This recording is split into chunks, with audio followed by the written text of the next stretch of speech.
Prazer estar aqui compartilhando informações com vocês. Eu sou o Bruno, sou fisioterapeuta aí, acho que mais ou menos uns 11 anos na estrada. Sou especialista em ortopedia e traumatologia, né?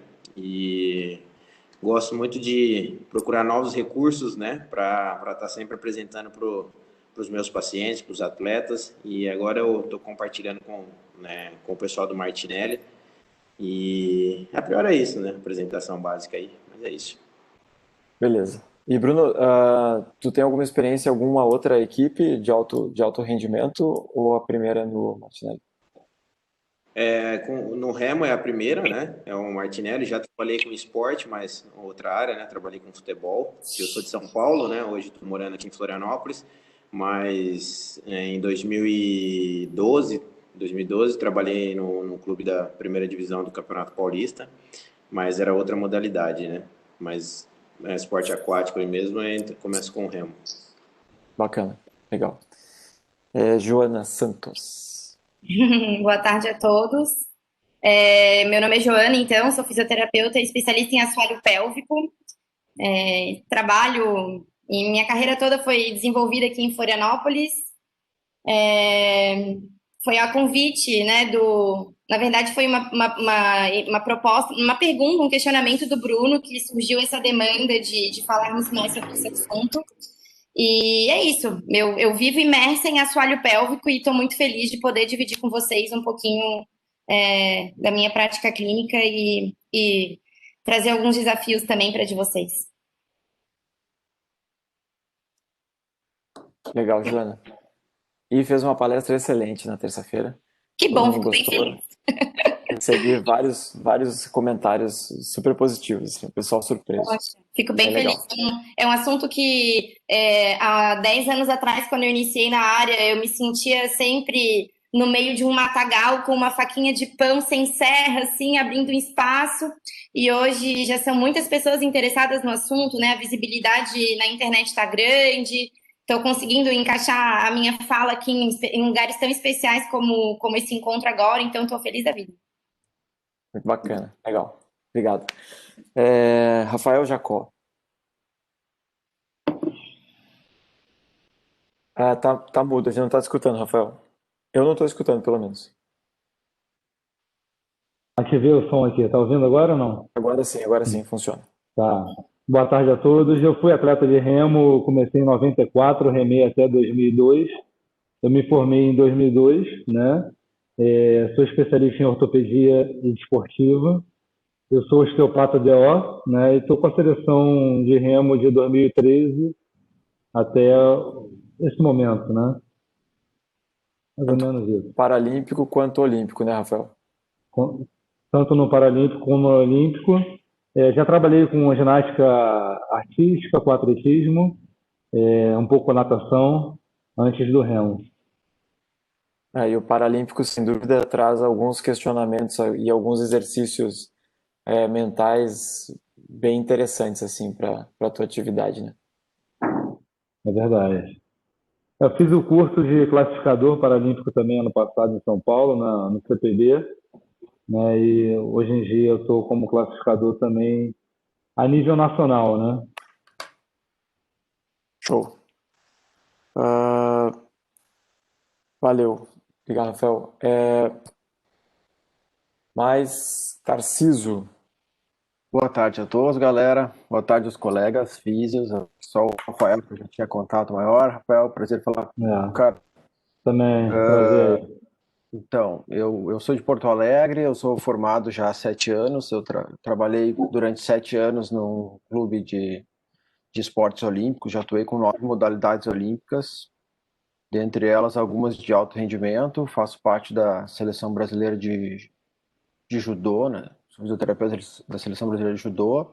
Sou especialista SONAF, em fisioterapia esportiva e atividade física, em formação em osteopatia e especialização em traumatologia e fisioterapia esportiva.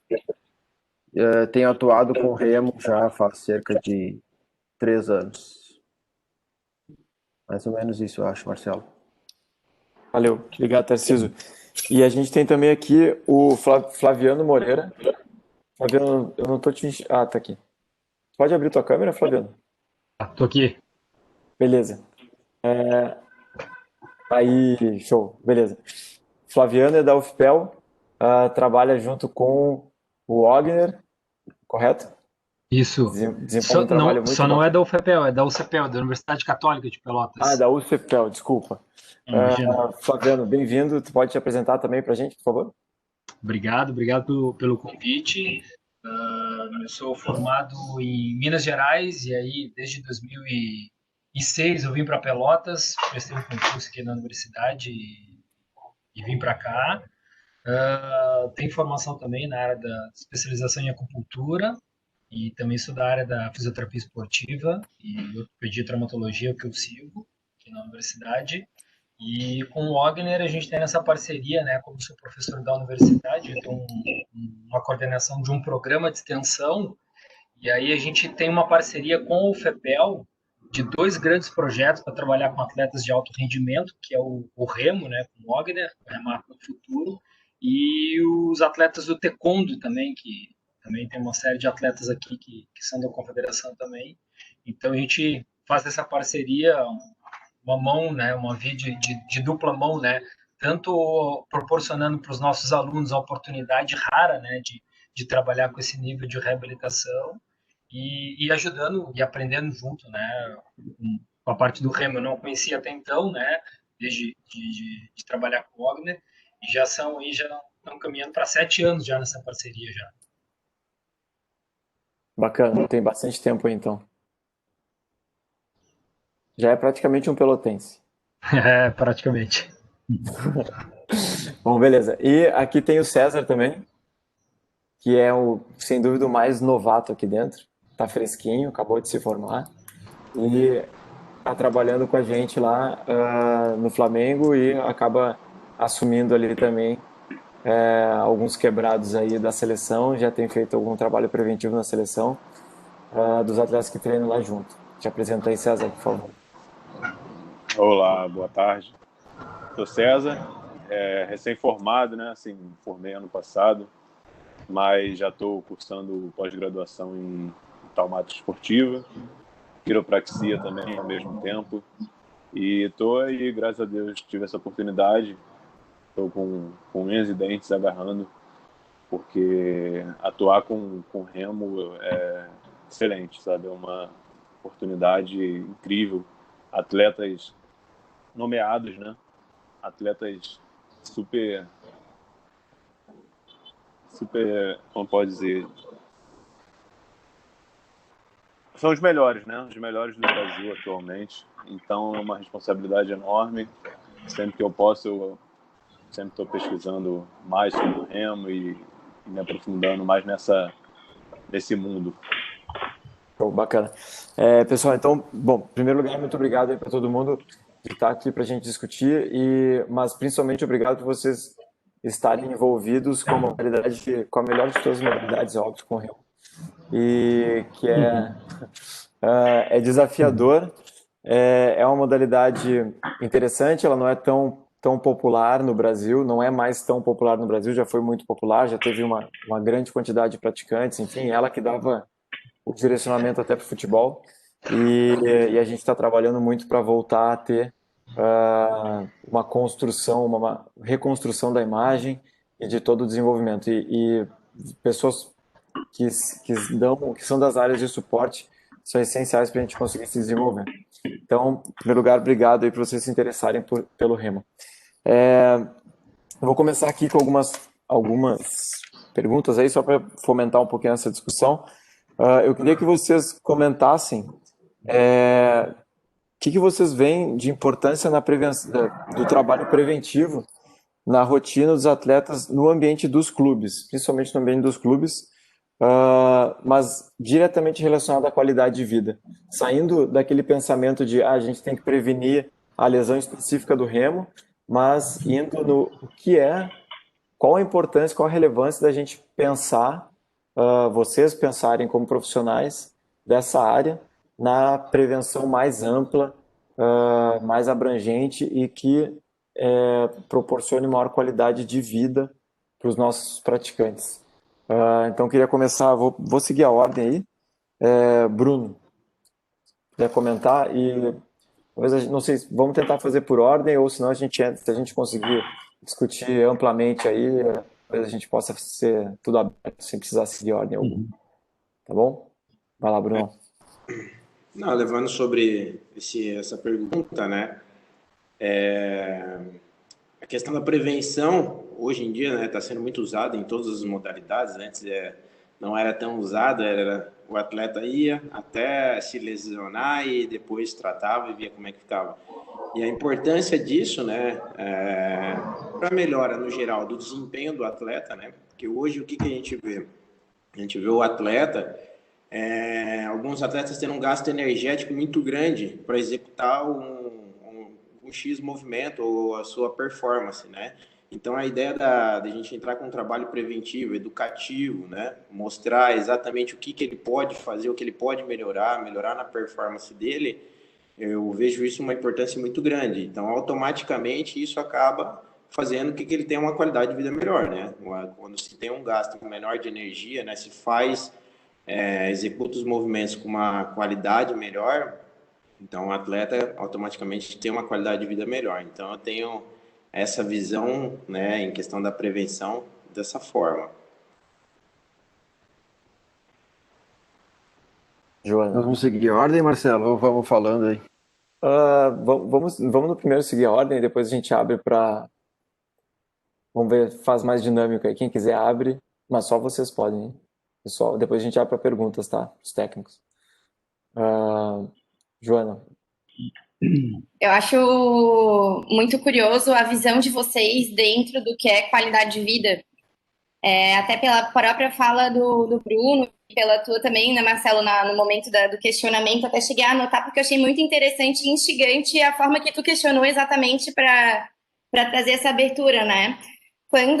Até mesmo porque é definição de qualidade de vida, a gente tende muito a impor as nossas expectativas dentro do que é qualidade de vida. E, logicamente, no contato do atleta, a prevenção de lesão, ela é uma forma, né, de abranger a qualidade de vida, mas a qualidade de vida, ela se aplica tanto na prática do esporte, quanto também na vida. Exatamente porque é vida, né? Então, são 6 domínios aí definidos pela OMS que a gente tem que cumprir, e os temas que eu levantei na terça-feira entram como uma luva em vários pontos, né, dentro da qualidade de vida. Então, eu acho que eu só vou falar isso agora. depois eu falo mais um pouquinho. Quero ver o que vocês têm para dizer aí.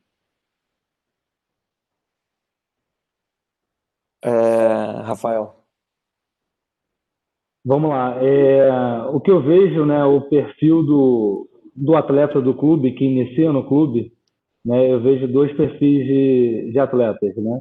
90% o que eu vejo no remo vem um pessoal de baixa renda, né, que geralmente mora aqui no Rio, na favela, mora numa comunidade mais baixa. Então, o esporte para ele é como se fosse uma oportunidade de vida, de crescer na vida, né? Então, ele faz tudo para treinar e vai criar o remo como uma profissão de vida dele. E 10%, né, como o remo está inserido na zona sul do Rio de Janeiro, que é uma área nobre do Rio, né, 10% seria o pessoal que mora na zona sul, que tem um poder aquisitivo bom, que teve uma alimentação boa, tem uma escola boa, né, e ele faz o remo porque está no meio da lagoa. E o grande, né, o bacana do esporte do remo é essa integração, né, da baixa renda, né, daquele atleta, aquele jovem, né, que mora na comunidade, com, teoricamente, o jovem que mora na Zona Sul, né? E ali ele vira amigo um do outro, às vezes está remando no mesmo barco, né? Só que, como prevenção, aí eu vejo muitas coisas diferentes. Geralmente, esse com a baixa renda, ele já vem de uma alimentação ruim, né? Ele tem um estresse ruim, ele nunca cuidou da saúde dele, então não vai no dentista, às vezes tem vários focos dentários, várias patologias que vão influenciar na performance dele, né? Enquanto o outro já teve todo um suporte, né?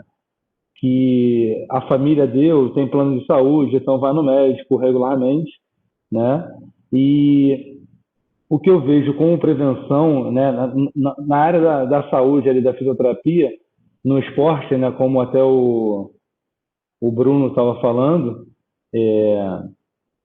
ele, o que a gente viu que quanto mais o fisioterapeuta atende, né, parece que era uma demanda. Quanto mais o atleta precisa, mais ele atende, ele se acha mais importante, né? Mas o que eu acho que um bom departamento médico é o que faz uma prevenção boa e esse atleta ele não precisa ficar se tratando ali para, né, ao longo do ano. Se ele fizer na pré-temporada uma avaliação legal, né, uma coisa que eu vejo é fazer uma análise biomecânica, alguma coisa mais elaborada, né, você vai aumentar a performance desse atleta, né, o técnico vai conseguir extrair mais dele do treino, sem ter que afastar no meio da temporada ele e perdendo tudo, né? Então, o que a gente tem que pensar é isso, essa prevenção como um fundamental na fisioterapia no clube ali, né? Para, sim, tratar quem machucar ao longo do ano, mas sempre prevenir, né? Então, o, o que eu vejo que é um trabalho que tem que ser em conjunto com o clube, né? Muitos clubes têm um suporte, a maioria não tem suporte, né? O Flamengo tem um suporte maior do que o normal, né? E aí consegue extrair um pouco melhor do atleta, né? O que a gente tem que debater é como a gente fazer essa prevenção ideal, entendeu? Porque o que eu vejo não tem ainda o ideal, né? Esse papo é muito legal, que são vários cabeças pensando e cada um tem a acrescentar um pouquinho, né? E eu acho que até para o melhor do remo, né? O que é melhor para o remador fazer para prevenir também as lesões dele, né? Tem muita coisa, mas basicamente é esse foco, né, que eu tenho em cabeça, em mente. Obrigado, Rafael. Tarcísio. Bom, quando a gente fala de prevenção, eu acho que a gente vai ter que ter um cuidado bem grande, porque eu parei muitas vezes, principalmente no ambiente de clube, que a gente superestima a prevenção e acha que ela vai salvar tudo, quando na verdade a prevenção ela é mais um dos recursos que a gente tem a nosso favor. Eu acho que a gente tem que lembrar, Marcelo, que antes de trabalhar com atleta, a gente trabalha com cidadãos, né? Principalmente eu que trabalho muito com categoria de base, a gente está formando cidadão antes de formar um atleta. E desse contexto, o que o Rafael falou faz muito sentido, inclusive, para as vivências que eu tive com o esporte, que eu tenho com o esporte do remo, que a gente vem de uma população que grande parte dela tem uma renda menor e tem, às vezes, um conhecimento menor. Então, a prevenção na parte de vida do atleta é muito importante quando a gente fala em educação e saúde. A gente precisa muito bater em educação e saúde, porque muitas vezes a pessoa não sabe nem o porquê da importância de lavar as mãos antes de comer, ou não sabe nem porque a importância de lavar sua roupa depois do treino todo dia, não ficar com aquela roupa. Então, quando a gente fala em qualidade de vida, eu acho que a prevenção ela vai muito mais primeiro nesse aspecto assim, amplo, do que propriamente a gente pensar em prevenção só como mobilidade de quadril, mobilidade de tornozelo, melhora da força da coluna, vamos supor. Então, eu acho que a gente tem que ter esse olhar mais global do nosso atleta, porque a gente bateu muito no clube onde eu estava e isso muda muito a vida do atleta. Assim. O atleta começa a entender a importância de levar uma escova de dente para a competição, que parece uma besteira, mas às vezes o atleta não leva uma escova de dente para a competição, ou não tem um desodorante, ou não tem algo assim. Então a gente precisa ver prevenção primeiro nesse aspecto. E no segundo, eu acho que é como o Rafael falou, a prevenção ela é essa instigante, porque não existe uma prevenção exata.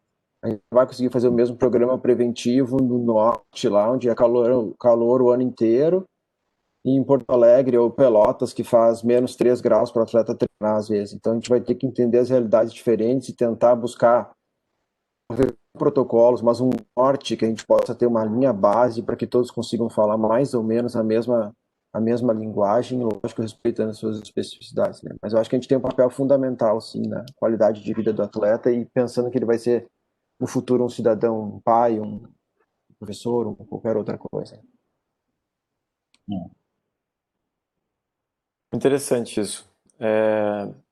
Acho que é um caminho legal. Vamos terminar de passar e vamos voltar nisso. Achei essa abordagem educacional, holística, completa, é muito interessante para a gente debater.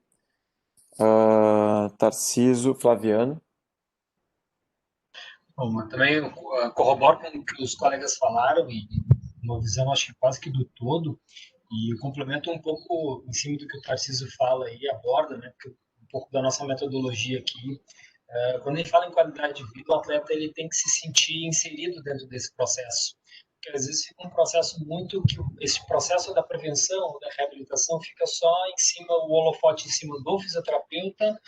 O atleta se lesionou, o atleta machucou, e aí vem a reabilitação, vem o fisioterapeuta, né? E o atleta ele tem uma participação fundamental em cima disso, né? Porque chega num momento lá de lapidação, que o volume de treino ele é maior, o atleta sente, e aí a fisioterapia nesse acompanhamento constante, né?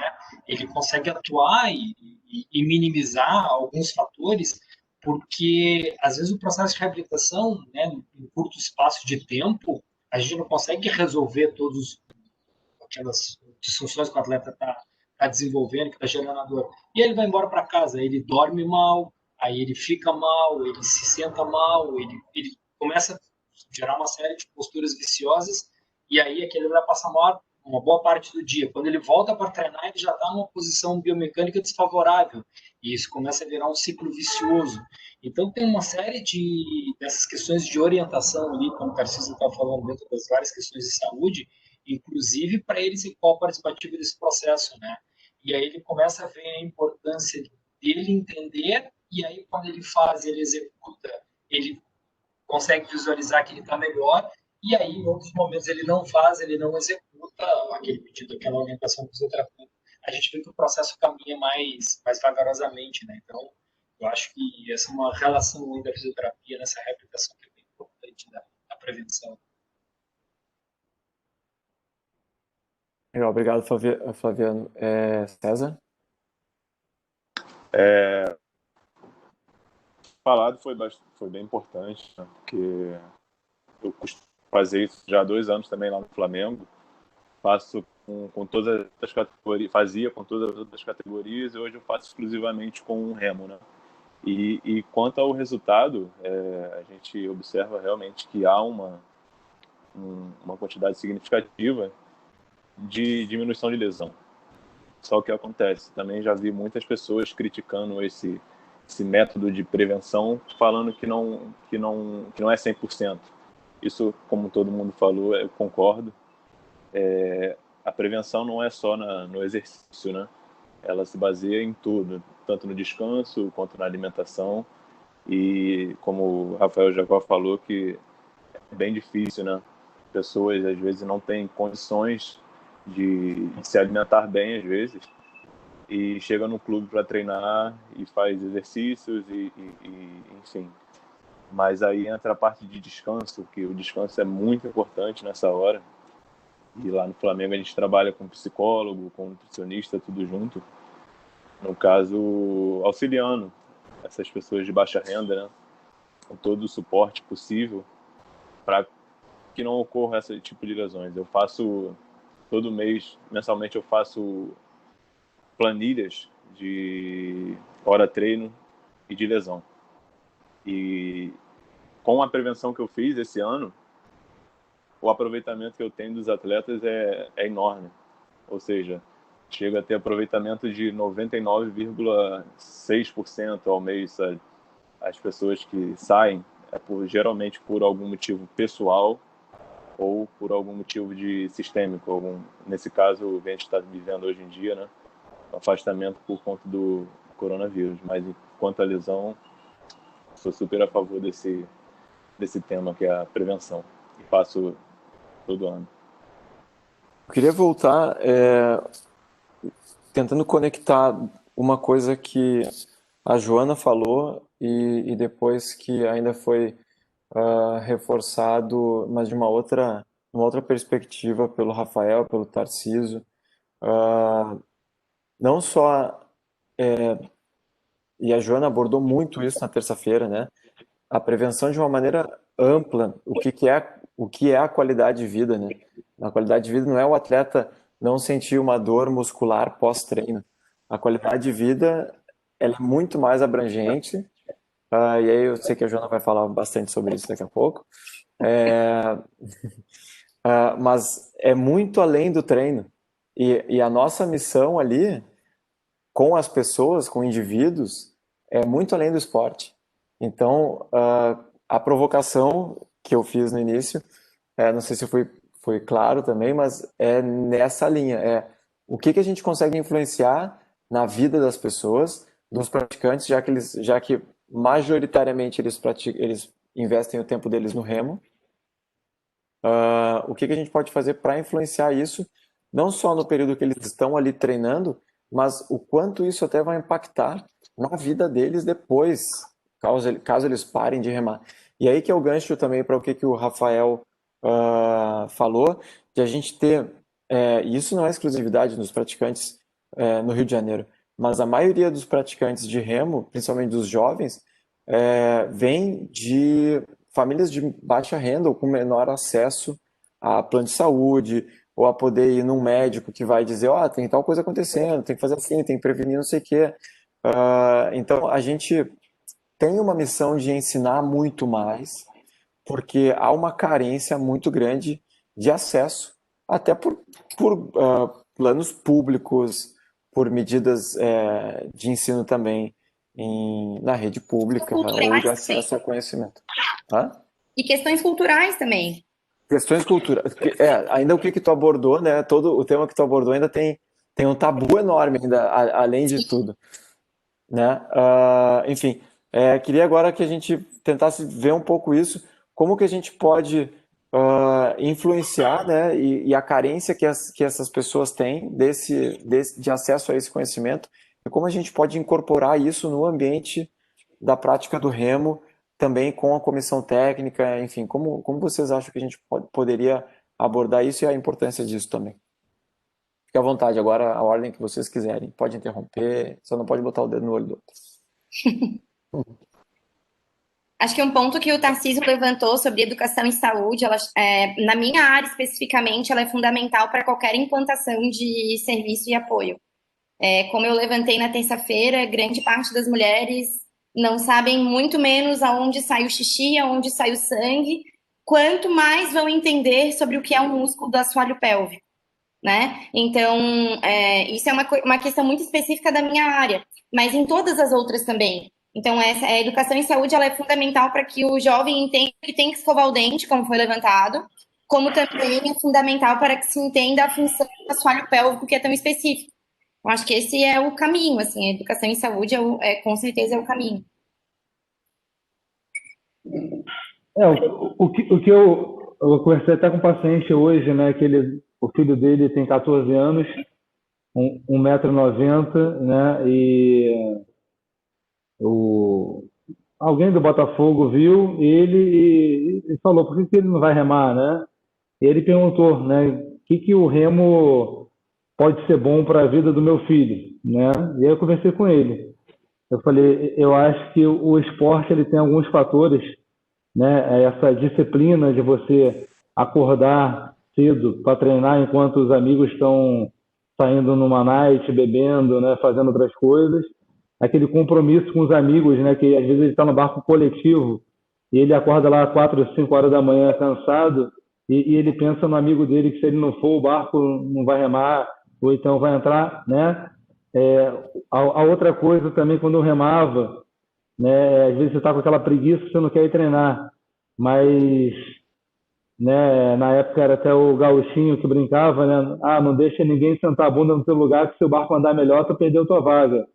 Então vinha essa coisa e o que eu falei, a nossa vida, eu vejo que é uma competição, até a nível profissional. Então você se forma, você quer fazer mais curso para se atualizar, né? Para ter mais técnicas, você vai ter o compromisso com o trabalho, né? Então essa disciplina, se tiver que trabalhar até mais tarde, você vai trabalhar, se trabalhar cedo, você vai trabalhar. Então você cria esse indivíduo muito diferente de uma pessoa que não é atleta, né? Então, para a qualidade de vida dele, né? O que eu vejo que, infelizmente, quando o atleta começa a entrar no ápice dele, ele tem que estar na faculdade, a família começa a pressionar, ou ele começa a optar, ou eu continuo com o remo ou eu vou trabalhar, né? Mas ele tem que entender que tudo que ele ganhou no esporte, né? Aquela disciplina, né? O coletivo, ele respeitar o adversário, saber ganhar, saber perder. Isso tudo ele vai levar como uma bagagem de vida para a vida toda, né? Para o profissional, ele vai ser um profissional que vai ser mais dedicado. Eu acho que todos nós aqui, sabe, a gente ganha muito com o esporte, né? Você vê, em muitos casos também, por ele estar com uma outra classe social ali, né? A cabeça dele muda, né? Ele já vê a vida de outra maneira, né? Às vezes o companheiro dele ali tem um poder aquisitivo melhor, estuda, e aí leva o amigo, vamos lá, vamos estudar, vamos, sabe? Então, eu acho que para a qualidade de vida dele é fundamental. Então, eu acho que o clube ele tem esse papel, né, de transformar, tentar incluir essa criança, né, na sociedade, tentar trazer uma qualidade de vida para ele e tentar formar um profissional. Então, independente se ele vai ser um atleta olímpico, se vai ganhar medalha ou não, ele tem que ser um cidadão que tem que entender o que é o certo, né? Como tem que agir na vida, né? E saber conviver nesse coletivo, né? Então, é como se fosse um pai, né? O que eu falo, eu como atleta, né? Eu de 14 até 21 anos, eu convivia mais com meus amigos do remo do que meus familiares, entendeu? Então, aquele ambiente do remo é o que você vai levar ali para a sua vida toda, né? Então, se o clube... Hoje em dia melhorou muito, antigamente era muito pior, sabe? Né, não tinha tanto essa coisa, né? A educação no clube mudou muito, os treinadores mudaram muito, né? Como dar o treino, antigamente xingava, antigamente era complicado, né? Fazia treinamentos absurdos, né? Sabe? Eu cheguei a correr na lagoa com um macarrão de 5 quilos de areia para dar volta na lagoa, porque dava potência na perna, sabe? Subia a escada do Flamengo igual um maluco para ganhar potência. E era sempre aquela disputa, sabe? E mesmo assim eu tenho amigos até hoje, né? Eu fico feliz que a maioria estão bem na profissão, então eu acho que isso, a gente estava conversando outro dia, né? O esporte, eu acho que influenciou muito, e todos estão bem assim na profissão, né? Engraçado, né? A gente está falando, pô, graças a Deus que todo mundo está bem. Eu acho que para a gente não tem tempo ruim, né? Meio que se tiver que trabalhar, vai trabalhar mais e vai ganhar, vai colher mais, entendeu? Então, eu acho que o papel do clube é isso, é formar um cidadão além do atleta, porque ele vai passar pelo clube e vai continuar como cidadão, né? E que estratégias que vocês veem que são que vocês talvez usem já, né? Já que vocês estão inseridos em clubes ou em equipes, que estratégias vocês utilizam ou que vocês sugerem para abordar isso, para incluir isso dentro da rotina, para influenciar na formação, claro, na formação dos jovens, mas se a gente for analisar de uma maneira abrangente, dos praticantes de remo, né? O que vocês já fazem ou o que vocês imaginam que pode ser feito? Posso falar? Estão ouvindo tudo? Sim. Tá cortando um pouco para mim. Eu acho que começa por uma questão cultural, Marcelo, quando a própria Joana falou, a gente tem a cultura de achar, e isso é principalmente uma cultura brasileira, que quem entende de saúde na sua plenitude é o médico e as demais áreas são complementares, quando na verdade todas as áreas têm a capacidade integral, nós somos agentes de saúde como um todo, né? Então o fisioterapeuta ele tem e deve, dentro do esporte, ser um profissional de primeira abordagem também. E para que ele seja um profissional de primeira abordagem, ele vai ter que saber muito mais do que simplesmente reabilitar. Reabilitar um joelho machucado, uma dor lombar ou algo assim. Ele vai ter que entender da parte de triagem, de avaliação, de perspectivas no remo, de desidratação, de alteração de sono, essas outras coisas assim. Então, eu acho que a primeira coisa que a gente tem que mudar, e talvez até uma questão mais institucional como um todo, é entender a importância do fisioterapeuta dentro desse contexto, que ele é mais do que simplesmente tirar a dor do atleta.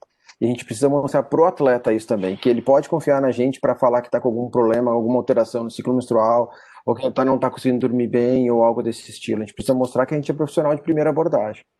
Diversos estudos em países como a Inglaterra têm mostrado que quando você utiliza a fisioterapia como uma primeira abordagem, diminui muito os custos, o tempo de reabilitação e de tratamento de diversas patologias. Então, a gente tem que encarar e vestir a gente, nós como fisioterapeutas mesmo, vestir um pouco mais essa camiseta e se encorajar um pouco mais para virar profissional de primeira abordagem. E eu acho que quanto estratégias, cara, a gente precisa utilizar muito o peso da institucional, assim, eu ainda, como eu sempre falo contigo, sempre que a gente tem a possibilidade de conversar, Marcelo, que a gente fazer algumas campanhas institucionais, sei lá, via CBR, porque eu acho que tem um peso muito forte para o adolescente. Então, pô, se a CBR fala que é importante eu fazer mobilidade, eu vou fazer. Se a CBR acha que é importante a gente, sei lá, fazer uma campanha de higiene pessoal, a gente fazer uma campanha de importância de entendimento de dor. Eu acho que essas coisas institucionais, elas têm um peso muito importante, principalmente hoje no mundo de mídia, rede social e internet, né, cara? Dando o gancho aí, né, dessa parte, dessa análise que a gente tem que ter com o nosso atleta, com o nosso paciente no geral, né? Só pensando no atleta, mas no geral, hoje em dia, fala-se muito da questão biopsicossocial, né, relacionada à dor, mas assim, quando a gente fala de um atleta e falando da qualidade de vida aí, atleta, né, só reforçando aí, não tem como dissipar isso, né, uma coisa da outra. Se ele não está bem, né, pessoalmente, ele não vai estar bem tecnicamente, executando sua modalidade. Então, a importância dos profissionais, né, não só nós, técnicos, de todos que estão envolvidos aí na modalidade, ter essa visão. Mas eu acho que principal é, como o Tarcísio acabou de comentar, acho que essas campanhas criar, né, por isso que eu quis levantar essa bandeira, né, da saúde perineal aí, usando a Joana, que é, né, uma referência aqui em Florianópolis, que sabe lidar muito com o assunto, porque esse é um assunto que o pessoal já tem uma certa vergonha, ainda, né, uma certa vergonha, até os profissionais, a gente ainda se depara com profissionais da fisioterapia que não apresenta isso para o seu paciente, né? Como a Joana comentou na palestra dela, ela falou, isso aí tem que ser um questionário aplicado para todo mundo, para todos os pacientes que você vai atender, né? Assim, então, ainda a gente tem que criar vários tipos de campanha. Acho que assim vai trazendo mais o atleta para nós, né? Seja essa da saúde perineal, seja como o Tarcísio falou, de várias formas, porque só assim a gente vai trazer, ele vai confiar mais em nós. Nós, como profissional ali de primeiro impacto, né? Isso sobre os custos, eu também vi um artigo recente, não sei se foi o mesmo, que fala exatamente sobre a diminuição do custo quando tem essa procura, né? Alguém falou?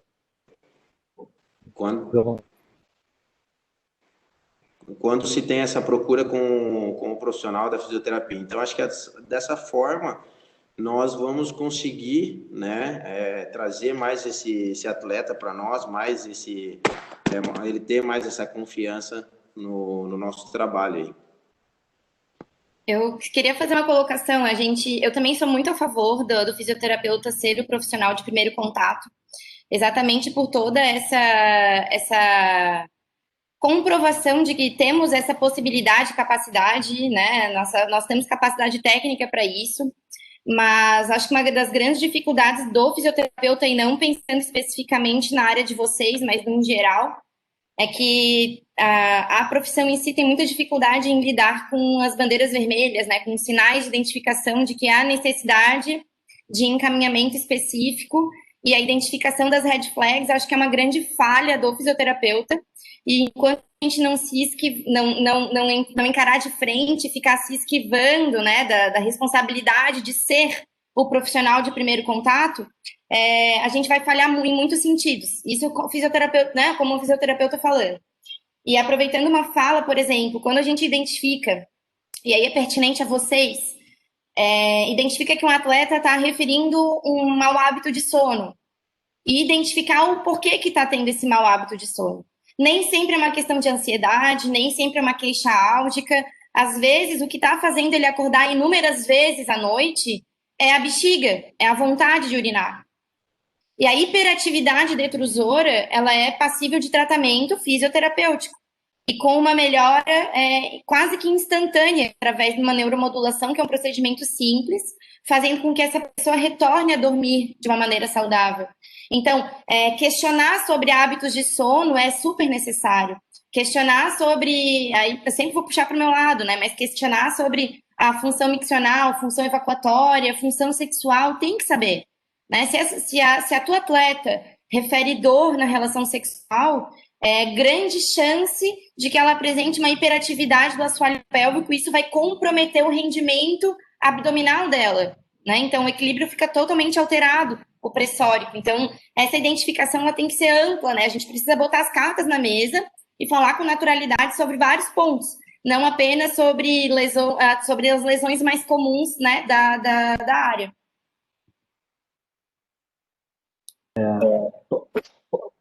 Aproveitando aqui o gancho, até como solução, Marcelo estava falando, eu acho que uma solução simples, barata, é questionários, né? Fazer questionários para os atletas fazerem, né? Como é que está sendo a alimentação dele, como é que está sendo o sono, essa parte sexual que a Joana estava falando também. E isso aí me fez lembrar em 2013, Joana, até para você entender um pouco da dificuldade que eu tinha uma atleta que estava com uma dor lombar que não melhorava, e eu sou osteopata, né? Sempre procurando a causa. E aí eu perguntei, vem cá, você tem dor, né? Eu sempre perguntava, dor quando você vai, né, fazer xixi? Ela, sempre está ardendo. Eu falei, e você não foi no ginecologista para ver isso?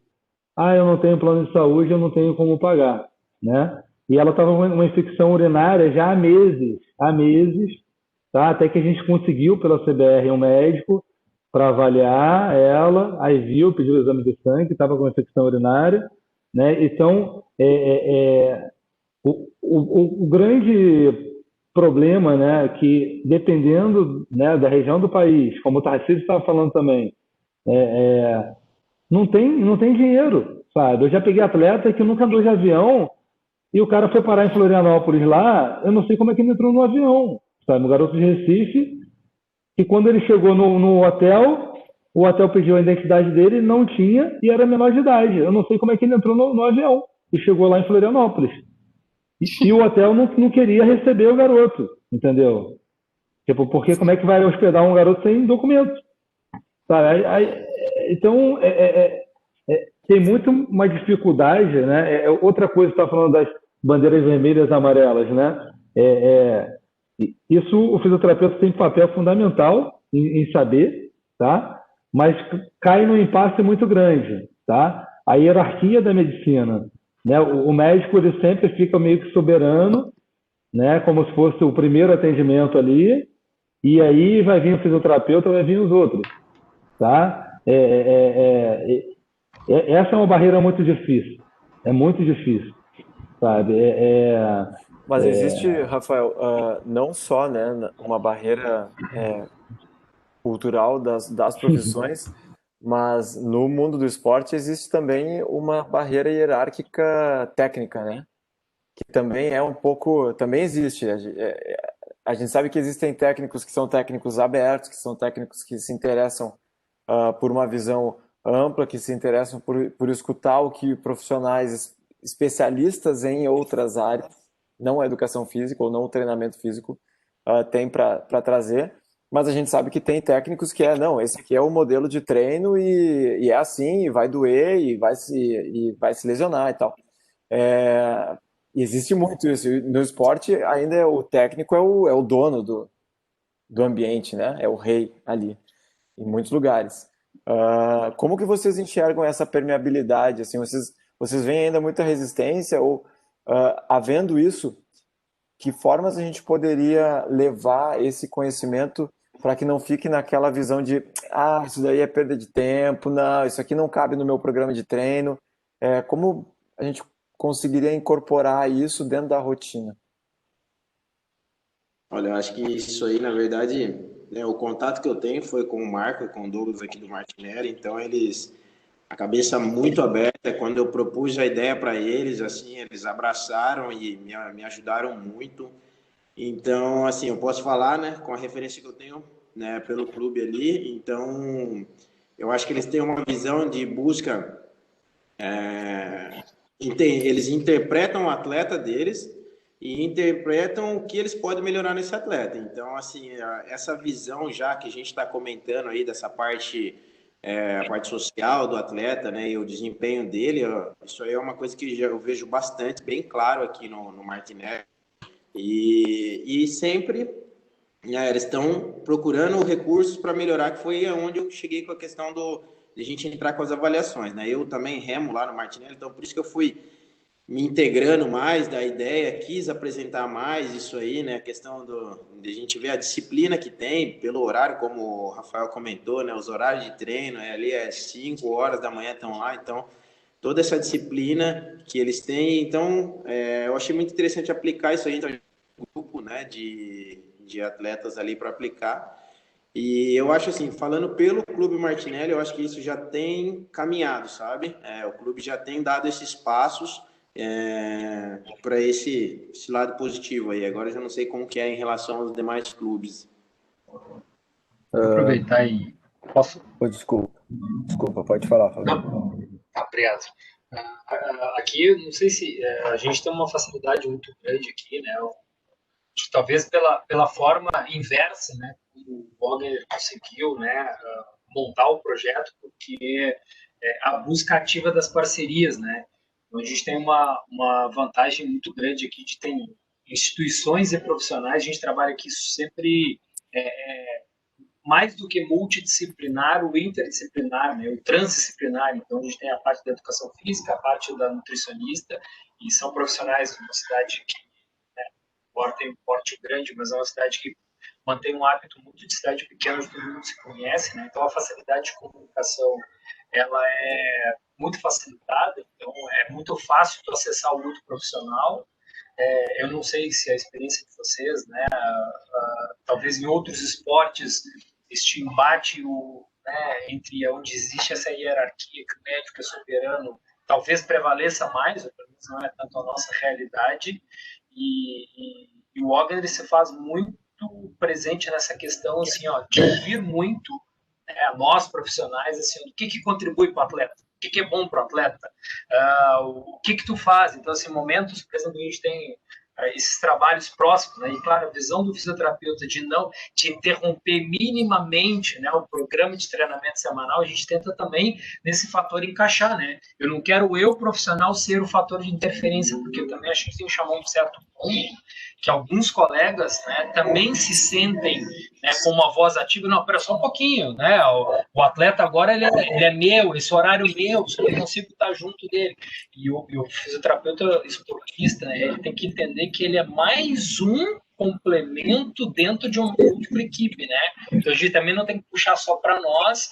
E aí, a partir do momento que fica estabelecido, né, que ninguém está puxando para lado nenhum, mas que todo mundo está visando o bem do atleta, eu acho que essa relação vai se tornando mais facilitada, e aí a gente vai vendo que essas produções, né, da performance vai aumentando, e o todo ganha, né, que a formação do atleta se torna bem maior. A gente tem aqui em Pelotas, aqui por isso que né, há anos já nessa forma, e é prazeroso para o fisioterapeuta se inserir dentro dessa forma de trabalho, porque todas as partes são ouvidas, e no final a gente vê o resultado, que o resultado dá certo, né? Então, aqui pelo menos a gente tem essa química e essa simbiose aí muito boa de se trabalhar. Flaviano, deixa eu aproveitar aqui. Já vou aí, Tarcísio, só para pegar o gancho do Flaviano, do conceito interdisciplinar e aplicado a uma equipe como a equipe que o Wagner construiu, né? Para quem não conhece, o Wagner, ele criou do zero um projeto, e hoje é um projeto que, para mim, eu vejo como uma referência em projetos de captação, identificação e desenvolvimento de jovens. É muito claro a missão desse projeto, desse programa, é captar jovens com perfil para o remo, encaminhar eles, fazer uma formação muito completa nesses jovens e preparar eles para alta performance. E se a gente for ver aí resultados que tem em campeonato de barcos curtos, em campeonato de barcos longos, já vários desses atletas eles integram a seleção e se destacam já com um perfil muito bacana e construído com muita tranquilidade, com muito respeito ao tempo, com a maturação, a fisiologia desses jovens. Isso é uma coisa que é muito legal. Por ser um grupo só de jovens, todos eles estão na escola e eu tenho certeza que o Wagner cobra muito resultado na escola. E eles fazem a quantidade de coisa que essas crianças fazem é algo incrível, porque eles fazem yoga, eles têm tudo, eles fazem um monte de coisa e tem uma equipe profissional por trás muito interessante que eu fico, cada vez que eu acompanho, eu fico admirando assim de como se criou um grupo tão legal, com tão pouco recurso e com tanta gente diferente interagindo ali. Então, Flaviano, eu queria que tu contasse um pouquinho, e aí já entrando aqui no gancho de uma pergunta que o Thiago fez, nessa rotina de pouco tempo que os atletas têm disponível, porque eles estudam, eles têm várias coisas também, e eles ainda, por serem jovens, eu tenho certeza que eles ainda têm um bom tempo para brincar, e mais ainda, no Centro Português, esses jovens ainda colocam a mão na massa, eles ajudam a construir o clube, eles pintam, eles fazem tudo lá. O clube, é realmente aquele modelo de clube pequeno feito pelos remadores. Como vocês fazem para integrar isso nessa rotina, otimizando o tempo?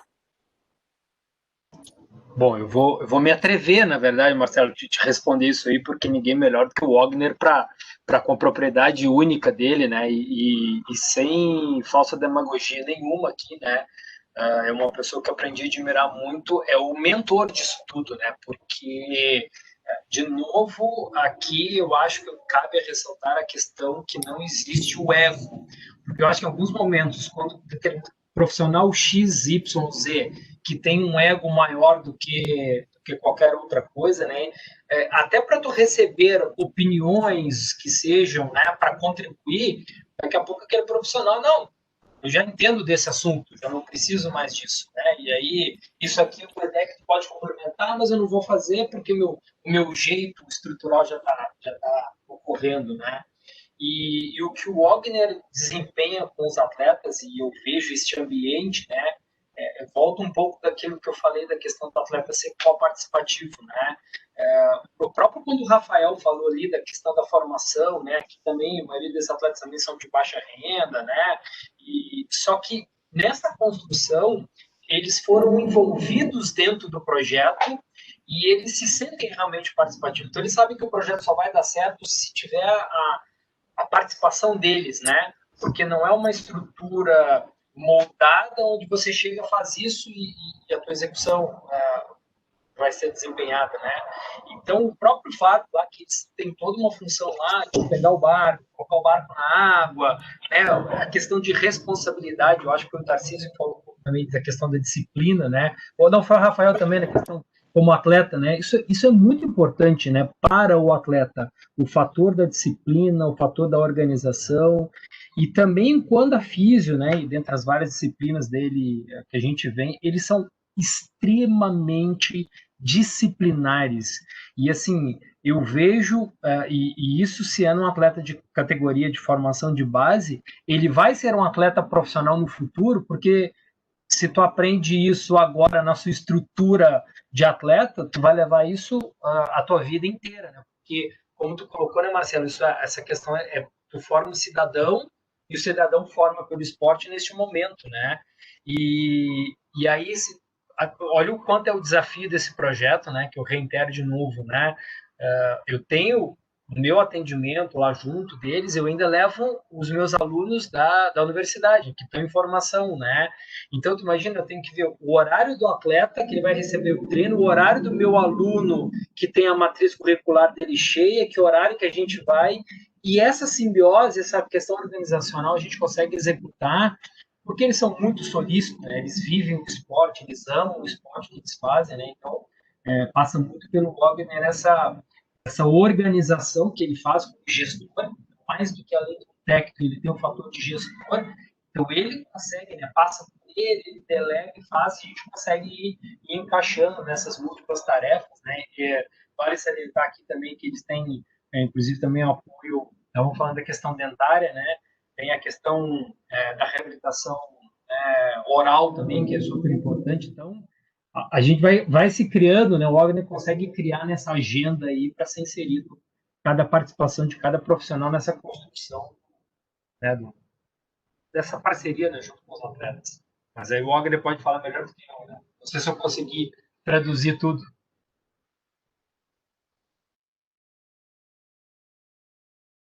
Sem dúvida. Obrigado. Pessoal, mais alguma consideração assim sobre como incluir isso na estratégia? Eu gostaria de falar rapidinho, Marcelo. Desculpa.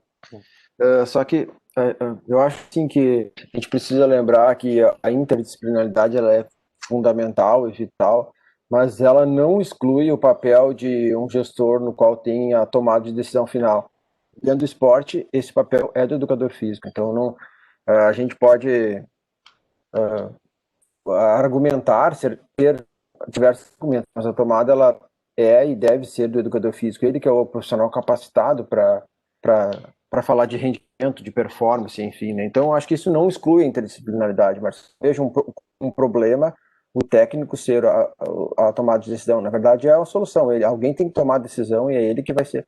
Acho que cabe à equipe de saúde fomentar o técnico com melhores informações, com as informações mais reais do seu grupo e ajudar. Acho que o principal papel da fisioterapia esportiva é ajudar. Não é atrapalhar, não é gerar desconforto na equipe, não é tirar atleta de treino, não é ajudar. Quanto mais possível ajudar a comissão técnica, melhor. Acho que essa é a primeira coisa que a gente tem que ter em mente.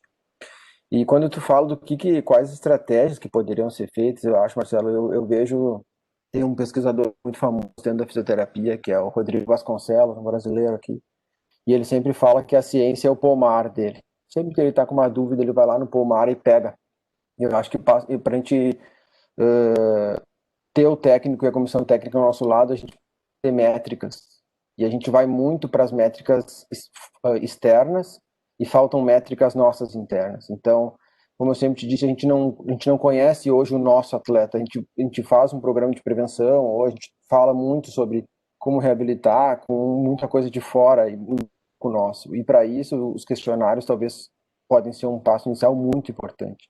A gente lá no clube bateu muito nisso, então falei muito tempo com o Manuel, que até está na reunião aqui, de a gente ter o perfil do nosso atleta, entender esse atleta 2, 3 anos seguidos de avaliação e saber que apesar do perfil internacional, desse pomar do vizinho, o mais importante de tudo não é nós roubar a fruta do pomar do vizinho, mas talvez olhar para o nosso pomar e pegar as nossas coisas. Então a gente precisa ter algumas métricas nossas quanto nacionais. Eu acho que isso é muito importante para que a gente possa mostrar para os técnicos, o perfil do remador brasileiro é um ângulo de dorsiflexão de mais ou menos 49 graus, vamos supor.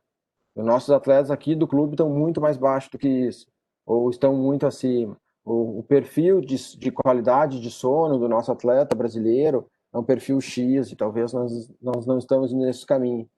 Então, eu acho que passa muito por métrica para que o técnico possa entender, porque senão vai ficar, parece que o fisioterapeuta quer impor alguma coisa. Eu acho que esse é o problema. Eu acho bem interessante isso mesmo, porque assim, eu andei lendo bastante artigos.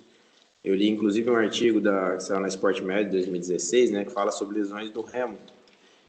Eu li este artigo para criar, né, usar algumas intervenções para a gente fazer as avaliações, né? Mas ainda tem pouquíssimas coisas na literatura, sabe, sobre o remo. E é que nem o Tarcísio falou, a gente fica usando referências dos outros, né? Usando o exemplo do Vasconcelos aí, né? Mas só que usando o pomar dos outros, né? Não o nosso. Então, acho que a ideia, assim, eu dei esse primeiro passo nesse protocolo para fazer aqui no Martinelli, né? E, né, compartilho com vocês. Eu acho que legal essa reunião, a gente poder unir forças, né? Unir cabeças para a gente começar a valorizar ainda mais o remo com coisas específicas do remo, né? Que nem deu o exemplo aí do mobilidade de tornozelo. Tem modalidades que já tem especificidade daquela modalidade, né? Que, tantos graus para a modalidade tá ok. E a gente usa um parâmetro aberto, entendeu? A gente acha até aqui beleza, ou até que não. Será que isso é um fator preditivo de lesão? Não é um fator preditivo? Então, assim, ainda falta muito recurso, é complicado, né? Quando se fala de, né, gerar mais estudos, né? Porque falta recurso e falta auxílio, na verdade mesmo, né? mas eu acho que a gente tem que enfatizar mesmo, né? Aproveitar, acho que tem pessoas de vários estados aqui, para a gente começar a dar o primeiro passo, né? Questionários, que nem nessa questionário, nessa avaliação que eu fiz, eu não incluí nenhum questionário, mas, questionário, qualidade de sono, qualidade de vida, né? Isso é muito importante para a gente interpretar o atleta a longo prazo, né? A gente não pode, vamos aplicar agora, ok, vai ter os resultados X, vamos, mas a longo prazo, interpretar como é as características desse atleta de remo mesmo, né? O que ele realmente precisa mais. Então, eu acho que, sem dúvida, nós precisamos unir as forças aí para caminhar com isso aí.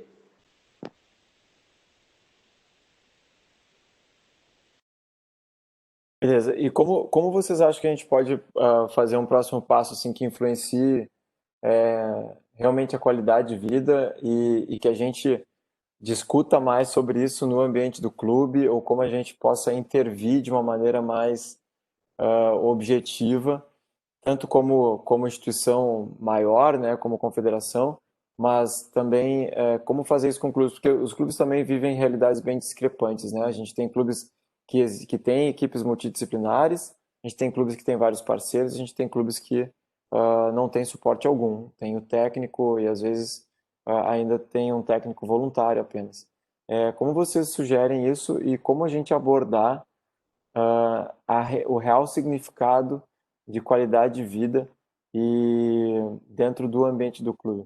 E, Joana, tu queria explicar mais sobre qualidade de vida lá antes, no começo, tu ainda não deu essa real aí para todo mundo. Entra aí. Não, na verdade, é que eu queria primeiro ouvir o que todos tinham a falar sobre o que realmente acredita e pratica de conceito em relação à qualidade de vida, né? É uma grande dificuldade nossa a interpretação do que é qualidade de vida, exatamente porque a gente tem uma tendência muito grande a implementar os nossos achados pessoais dentro da realidade das pessoas. Então, qualidade de vida envolve muita coisa, conceito de saúde envolve muita coisa, e muito mais do que a presença ou não de doença, mas é o estar bem em vários pontos, né, como foi levantado anteriormente, que não adianta um atleta ter um rendimento X potencialmente, mas qualquer alteração dentro da sua realidade vai ter impacto nesse potencial. E dentro dos temas que eu trouxe para vocês na terça, muito impacta na qualidade de vida, né? Tanto a curto, a médio e a longo prazo também. A gente tem e tentando trazer aí um pouco dessa experiência dentro da fisioterapia pélvica especificamente, a gente tem alguns questionários já validados, alguns muito chatos de serem aplicados na rotina, mas alguns muito facilmente aplicados, como o SIC que eu apresentei para vocês, que com certeza é um questionário que dá para colocar o próprio atleta pode responder, tu não precisa dedicar uma hora para fazer esse questionamento e pode ser auto-preenchido. E tem vários outros também para inicialmente levantar essa demanda em relação aos impactos, né, de possíveis alterações pélvicas perante a qualidade de vida. E não só pensando, né? Mas a dor lombar, por exemplo, é uma realidade clássica nos atendimentos de vocês. Eu posso estar errada, mas é muito presente na prática clínica, né? A dor lombar. E a dor lombar é uma queixa álgica, por exemplo, que potencialmente está muito ligada à alteração de funcionalidade do assoalho pélvico.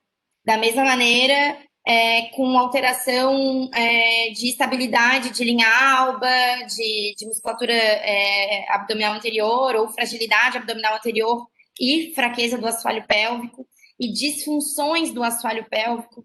Então, a minha ideia, né, a minha sugestão é que vocês falem mais sobre isso, seja através, né, de maneiras não científicas ali, de acordo com o que a gente tem de validação, e até eu posso me propor a auxiliar vocês a desenvolver alguma coisa específica nichada na área, mas também existe a possibilidade de se utilizar os questionários já validados, que são amplamente utilizados.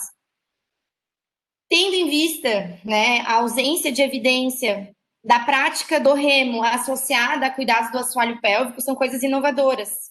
né? A gente não tem esse olhar específico, mas é uma possibilidade, né? E a principal de todas é que vocês identifiquem a necessidade de trazer isso para a prática, para a rotina, para o entendimento, né?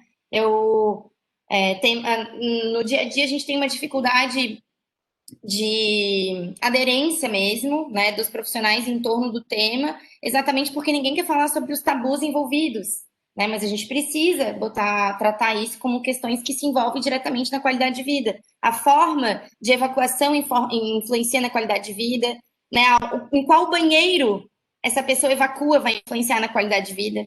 Porque às vezes a gente pergunta e questiona se faz força para fazer cocô ou se o intestino está tranquilo, está funcionando bem, mas a gente não sabe nem como essa pessoa se porta dentro, se ela tem um banheiro em casa, né? Qual é a forma de evacuação. Então as coisas são muito mais amplas do que a gente imagina, assim. E a ideia é que realmente seja falado sobre isso, né? Tirar da gaveta o assunto, tirar, né, do fechado e trazer para o aberto exatamente pelo impacto grande na qualidade de vida numa visão macro. E possivelmente para grande parte dos praticantes, no clube vai ser o único ambiente em que vai se escutar sobre isso. Exatamente. E essa é a realidade mesmo, né? Como o estudo que eu apresentei para vocês ali, de 958 mulheres, mais de 500 não sabiam nem o que era assoalho pélvico. E essa é uma ausência de consciência de homens e mulheres, né? Então, é preciso ter a consciência da necessidade de olhar para essa estrutura. A utopia, né? O ideal seria uma avaliação funcional do assoalho pélvico. Porque nós na nossa profissão, a gente faz essa avaliação exatamente para graduar a potência de força, para graduar a funcionalidade e para ter a garantia de que potencialmente esse assoalho pélvico está sendo ativado durante o recrutamento muscular de membros superiores, inferiores e parede abdominal. E esse é o quadro ideal de cuidado, né? Em termos, uma avaliação específica de assoalho pélvico. Mas, fazendo uma conjectura um pouco mais suave da situação, se for aplicado um questionário e dentro desse questionário triar os atletas que tenham dificuldades ou qualquer alteração que apontem um sinal de atenção à funcionalidade do assoalho pélvico, a gente já vai ter uma resposta positiva. Mas da mesma maneira que o trabalho preventivo global corporal ele é preconizado na desportiva, a gente tem que encarar o assoalho pélvico como um grupo muscular também, que potencialmente pode ser preventiva a sua abordagem, né? Então, a gente pode prevenir tanto as disfunções de assoalho pélvico, como também, dentro da prática, potencializar o aumento de tolerância pressórica intraabdominal. Então, uma das hipóteses seria o aumento, né, do rendimento com a melhora da função do assoalho pélvico, que é o que a gente observa, por exemplo, em alteração de equilíbrio, né? Então, pessoas que apresentam alteração de equilíbrio, se a gente avalia a função de assoalho pélvico, quem tem alteração de equilíbrio tem uma tendência a ter uma alteração de função de assoalho pélvico maior do que quem não tem essa alteração. Da mesma forma que um pós-parto, por exemplo, depois de vivenciar uma gestação, a gente tem aí um tempo de mais ou menos 6 meses de disfunção do assoalho pélvico, né? Há uma prática de alta intensidade após vivenciar uma gestação, mesmo que o parto tenha sido cesárea, mesmo que ela esteja relatando que está tudo bem, mesmo assim a gente ainda tem uma grande probabilidade desse assoalho pélvico estar disfuncional. Então, são pontos que a curto prazo a gente tem uma abordagem preventiva, a médio prazo com aumento de potência, né, de resposta muscular num todo, e a longo prazo, aí pensando no envelhecimento saudável de todo mundo, né, para frear as problemáticas que a sobrecarga acaba trazendo. E seria interessante também fazer um trabalho retrospectivo, né, tentar aplicar esses questionários à galera que já saiu da prática, os atletas que já não estão mais aí na vivência. E esses questionários, eles são facilmente interpretados ou é alguma coisa que a gente precisa realmente ter um especialista nessa área para conseguir interpretar e detectar que essa pessoa precisa... Por exemplo, o ISIC que eu apresentei para vocês, ele é o mais facilmente aplicável, exatamente pela forma a leitura dele é muito simplificada, enfim, mas na resposta, a interpretação dela precisa de um olhar especializado, porque uma origem de incontinência que tem a disfunção da bexiga, uma disfunção vesical associada, precisa ter uma abordagem diferente de uma incontinência apenas de esforço, né? Onde tem uma incompetência do assoalho pélvico. Então, é nessa triagem de problemáticas é que precisaria de um olhar mais específico. Mas isso pode fazer de uma maneira ampla, né? É que de todo o ICIC, ele tem 6 questionamentos. E os 5 primeiros, na verdade, os 3 do meio, são os que formam um score direto, né? Então, o resultado sai daquele meinho. Que seria talvez interessante assim a gente tentar ver quais são, né, para a gente sugerir algo que fosse institucionalmente sugerido para clubes,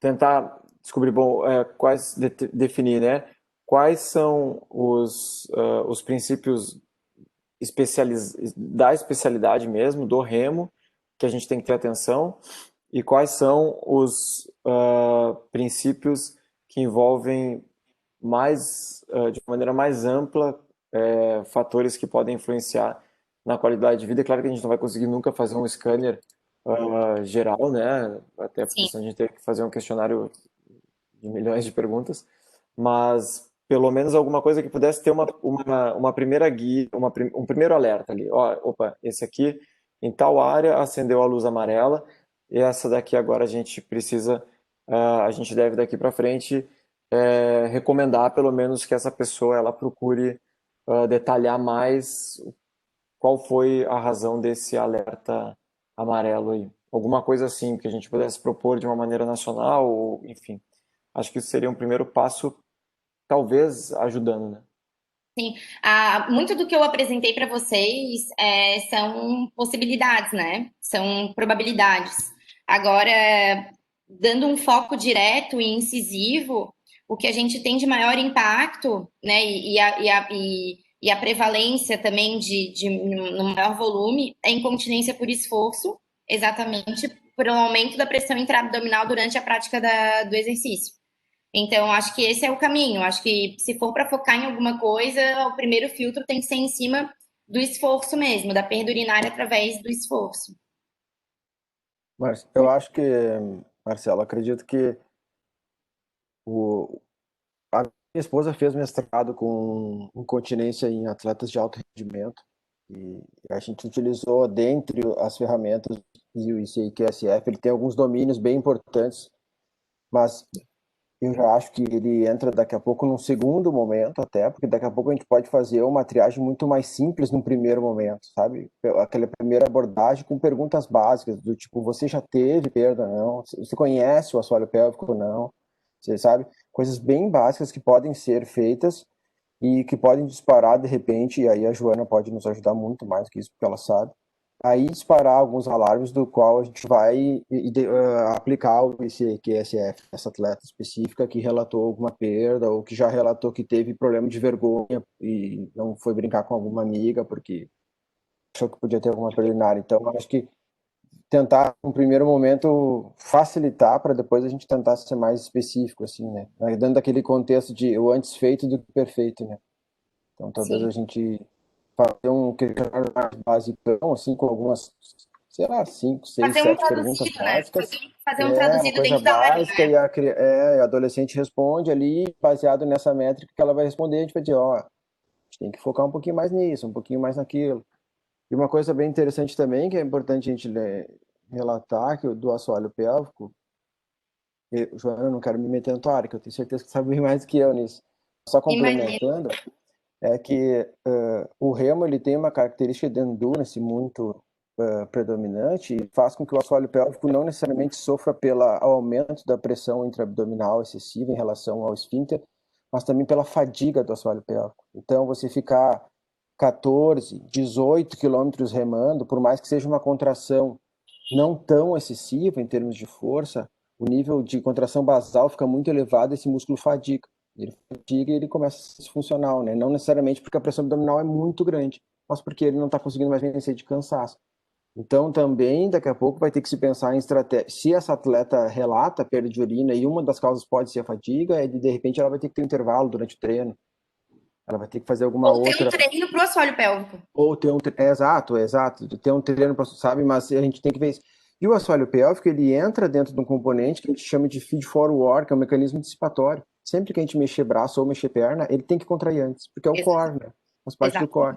Então, diversos estudos têm mostrado que lesão, principalmente lesão de ombro em arremessadores, que não é o caso do remo, né, mas lesão de ombro e algumas lesões de ruptura ligamentar de membro inferior estão diretamente ligados com o atraso desse mecanismo de ativação.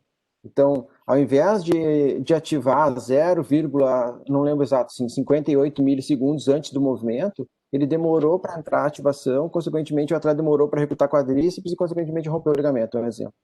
Então ele vai bem além do que simplesmente pensar em perda urinária, né, Joana? Ele entra numa função de core como um todo e de prevenção de lesão global. Então, como bate muito lá, né? A Austrália bate muito no recrutamento de controle pélvico com prevenção de lesão, né, Marcelo? Para não ter, assim, uma retroversão ou uma anterversão excessiva e fazer com que essa dissipação de carga fique de uma forma inadequada das forças, o assoalho pélvico tem uma função vital. No mestrado da minha esposa, a gente notou que as atletas não tinham, elas relatavam perda de urina e elas não tinham fraqueza de assoalho pélvico. Na verdade, elas não sabiam relaxar. E se um assoalho pélvico que não relaxa, ele leva para uma retroversão pélvica gigantesca. E ele altera toda a mecânica da coluna. Então, a gente tem que enxergar, e aí eu acho que é bem interessante isso que a Joana traz, e a gente tem que ver com esse olhar global também, não só de perda urinária, mas também de dor lombar, mas também de problema de ombro, mas também de uma série de outras coisas que podem estar influenciando. Por isso que a gente, talvez o ICQSF seria o padrão ouro, como a Joana disse, mas talvez ele é muito complexo para começar. Talvez se a gente pensar assim, algumas estratégias mais simples, faz um questionáriozinho de 10 perguntas no Google Forms, todo atleta recebe no seu celular e vai responder. Já teve, não teve, conhece, não conhece, alguma amiga tem, não tem, já conversou com alguém sobre isso, não. E a gente começa a entender o panorama, porque de repente as pessoas nem sabem que existe incontinência urinária, a gente já vai direto aplicar o ICQSF nelas. Sim. Então, talvez a gente podia conhecer essas meninas primeiro, sabe? Vocês acham que a gente poderia... A gente poderia talvez fazer uma pesquisa nacional com praticantes para a gente pelo menos ter um panorama assim sei lá, geral, proposto para todos os clubes afiliados, enfim, acho que a gente consegue atingir um erro bacana e talvez ter uma primeira impressão aí de como está a situação. Você acha que isso é aplicável? Eu acho bem viável, via Google Forms até, assim, sabe? Mas aí volta ao que a gente estava falando aqui na visão micro, né? Quando começamos a conversar, eu e o Bruno, eu acho pertinente, antes de aplicar de qualquer maneira, conversar sobre e explicar sobre. Uhum. Então, essa é uma... Por exemplo, tá? É o que tu explicou na terça-feira também, né, Joana? O pessoal também, depois queria fazer uma pergunta para a Joana. Tem que entender, né? A hipertonia do assoalho pélvico, por exemplo, né, ela pode ser mapeada com uma simples pergunta: você sente dor na relação sexual? Né? Se responder que sim, e isso pode ser tanto para o homem quanto para a mulher, tá? Não é penetração, é dor na relação. Se sente dor na relação sexual, para evacuar já é um sinal de disfunção do assoalho pélvico. Então, dessa hipertonia. Da mesma forma que maus hábitos urinários, enfim, a própria infecção urinária de repetição, ela é um sinal de disfunção da musculatura do assoalho pélvico também. Então, você tem um atleta ali que está volta e meia entrando em antibiótico porque está fazendo infecção urinária, tem que entender o porquê que está fazendo essa infecção urinária de repetição, né? Eu cortei alguém, acho que foi o Flaviano, desculpa. Não, só queria fazer uma pergunta, pegando um gancho nisso, né, que alguns recursos de avaliação específica é um pouco mais dificultado, como o Marcelo estava falando, alguns clubes que talvez não tenham essa assessoria, fica mais complicado de fazer, né? A gente aqui ainda tem a oportunidade de fazer, nós fizemos os nossos atletas, né, que é o biofeedback, né? Porque tu faz a avaliação com o biofeedback, tu tem um padrão ouro, né? E uma coisa que a gente percebe disso, Tarcísio, que tu falou, e de fato né? O atleta, ele pensa na força, ele vai fazer o treinamento do core, eles têm força, mas uma das coisas que alguns treinamentos, e aí pensando no primeiro momento é questionário, mas depois numa cartilha de exercícios muito simples, porque ele não tem a percepção do momento de contração, né? Porque isso que tu fala do tabu, né? E a gente tem uma linha de uma cadeira, né? Uma professora dentro da área ginecológica e para se fazer perceber, isso é um tabu tão grande, que fala super bem, de fato né? Falar, esses atletas né, são adolescentes em formação, já falar de questões sexuais já é um complexo. Falar que tem que fazer exercícios de ficar mexendo, aí tu pega lá um atleta, a gente ainda tem a questão né, das discussões de gênero, né? Vai falar com um atleta que ele tem que ficar contraindo, ele fala assim, mas isso aqui é ficar rebolando. Aí tu tem que desmistificar, não, tu tá fazendo, esse é um momento de ativação, né? Porque tu precisa disso. Então, eu acho que dá para fazer talvez 2 momentos, né? Uma sugestão, nesse critério de uma avaliação e depois alguns exercícios de orientação, porque daqui a pouco clubes que não têm esse tipo né, de contato com a física de forma imediata, são alguns exercícios que, por mais que sejam simples, mas tem um impacto muito grande nessa autopercepção do atleta dessa musculatura do assoalho, né, Joana? Pois é, sim, mas aí tem um outro lado também. Não querendo ser advogada do diabo aqui, mas pela tendência a apresentar hipertonia no assoalho pélvico, quando eu falo para fazer um movimento de contração em alguém que já tem a tendência a fazer hipertonia, a gente acaba não estimulando o que essa pessoa mais precisa, que é o relaxamento, que é essa funcionalidade da contração e do relaxamento correto, né? Então, eu acho que tem que ser 3 etapas. Uma é levantar as informações, a outra é educar dentro da realidade, e aí sim poder passar a orientação de exercícios para manutenção ou melhora da funcionalidade. Mas eu acho que é isso. Mas é fundamental ensinar a fazer o que fazer com essa informação depois, né? Mas É acho que fundamental. cai no que a gente começou a falar, que estratégia vai ser sempre educação em saúde, a estratégia primária, né? Muita educação em saúde, Então, e aí, o que o Fábio falou vem muito do que a gente comentou antes, né, Marcelo, de criar, de repente, uma cartilha em termos de educação em saúde, mas em termos de institucional. Acho que daí vem muito daquele dia que a gente conversou sobre as lesões, lá que eu apresentei alguns dados dos atletas, que muito clube não tem fisioterapeuta, muito clube não jamais vai ter a possibilidade de ter um profissional que tenha uma capacitação adequada. Esse clube ele vai ter que ter uma informação básica via instituição maior, no caso a CBR. Como a gente entra, e eu volto a bater porque eu acho os caras muito exemplares nesse contexto, como a gente fala da Austrália, né? Pô, eu não sei como fazer programa de mobilidade e prevenção com meus atletas. Eu entro no site da Federação da Austrália, vou lá em medicina, baixo um programa de prevenção da instituição e pelo menos o básico eu sei. Então, a gente ter essas cartilhas básicas, são assim, como uma cartilha sobre períneo e sobre disfunções e sobre possíveis formas de abordar. Uma cartilha sobre dor lombar. Eu acho que daí o Jacó pode ajudar bastante, né, a falar que tem muita coisa que é muito cultural de dor, né, Rafael? Que os atletas não sabem lidar com a dor, não entendem o que é dor, então ter cartilhas sobre isso é bem legal. Tu entra lá no site da Austrália, eles têm cartilha para o atleta que tem dor no punho. Desmistificam algumas coisas, falam o que ele pode fazer ou não fazer. E eles falam, isso serve para quem não tem, pelo menos o básico no seu clube, para que possa ter informações de qualidade, informações feitas por profissionais que são capacitados naquela área, para que a partir dali tu possa dar o teu norte. Assim, eu acho que essa é uma estratégia bem interessante de nós pensar, né? Acho que seria muito, seria assim, o mundo perfeito, a gente conseguir chegar a um documento tão bacana, e eu tenho certeza que profissionais aqui, né, vocês, a gente tem conhecimento de sobra aqui para fazer documentos muito legais, assim, que sejam um guia mesmo, não da salvação, mas é um guia que vai ajudar muita gente. E aquele negócio, de novo, voltando, talvez na nossa, né, filosófica missão como pessoas que escolheram trabalhar com esporte, a gente influencia a sociedade, a gente influencia no nosso país, então, um país que tem uma discrepância social tão grande, em que grande parte da população que não tem acesso, ela acaba tendo acesso através dos clubes, a gente tem hoje uma ferramenta de melhorar o nosso país, de melhorar a nossa sociedade, melhorar a nossa população.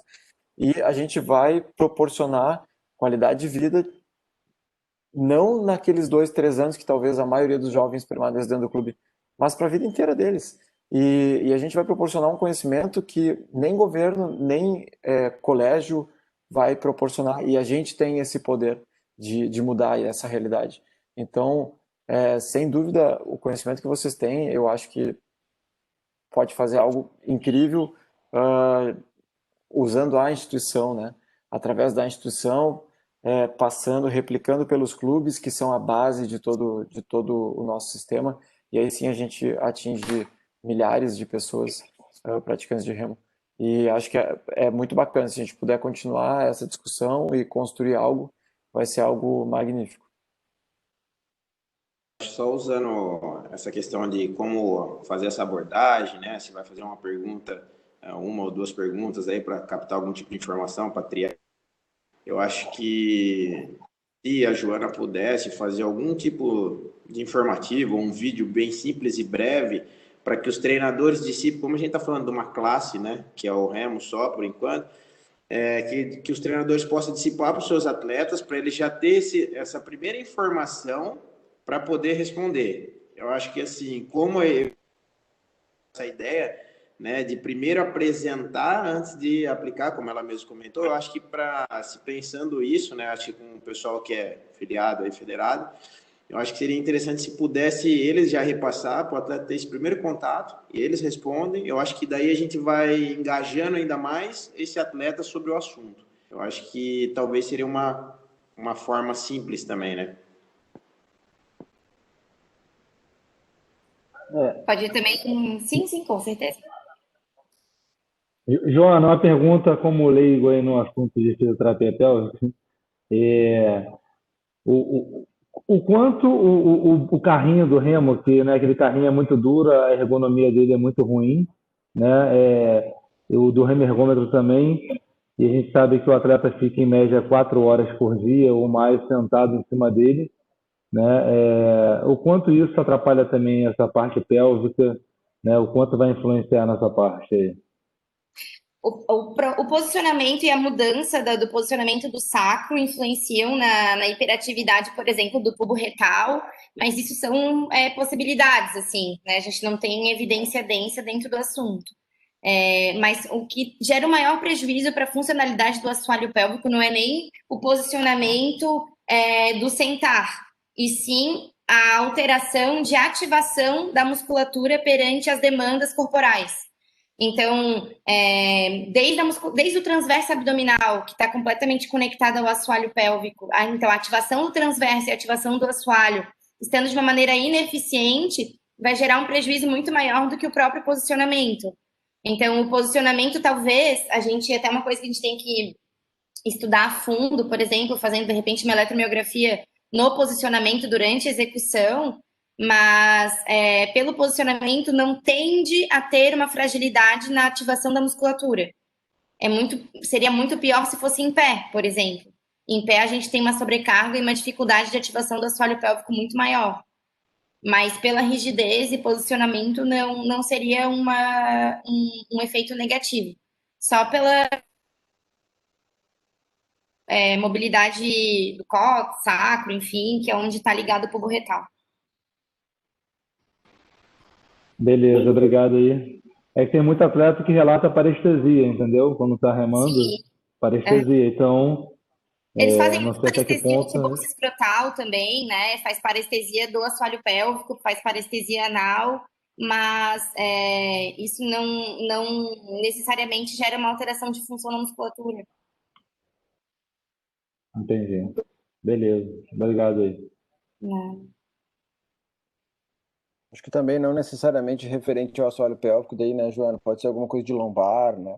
Sim, claro. Da inervação mais alta, daí para um posicionamento inadequado, e aí gênito femoral, nervo pudendo, algumas outras inervações que vêm lá de cima da lombar e por uma técnica, às vezes, errada do atleta, ele está irritando essa...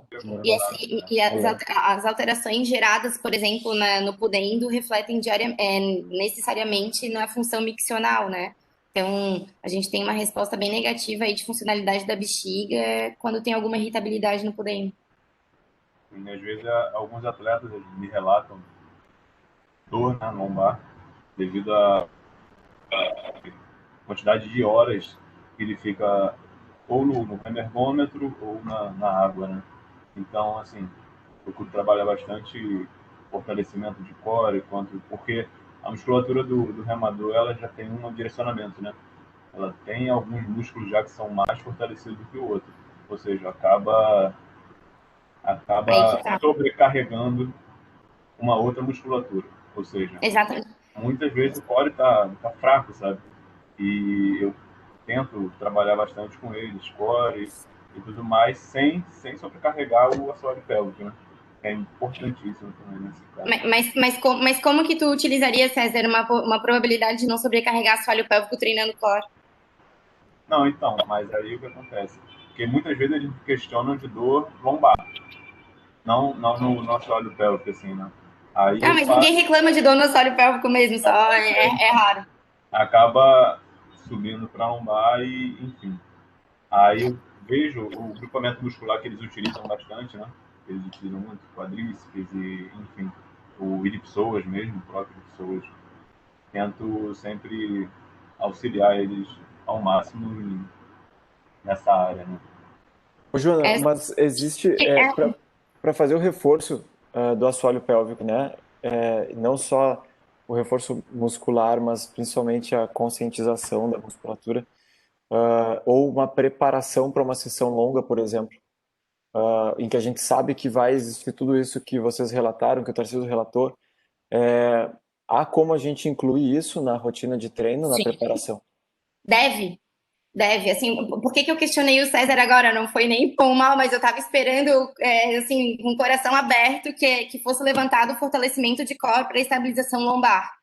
Realmente isso é muito preconizado, mas a gente não pode esquecer que no momento de dissipar de forças, numa ativação abdominal, essa flecha de vetor de força vai para algum lugar, né? Então vai contra as outras estruturas corporais nesse fechamento do cilindro, e uma delas é o assoalho pélvico. E tendo ele já fragilizado, a gente precisa ter a funcionalidade do assoalho pélvico durante a contração e a ativação abdominal.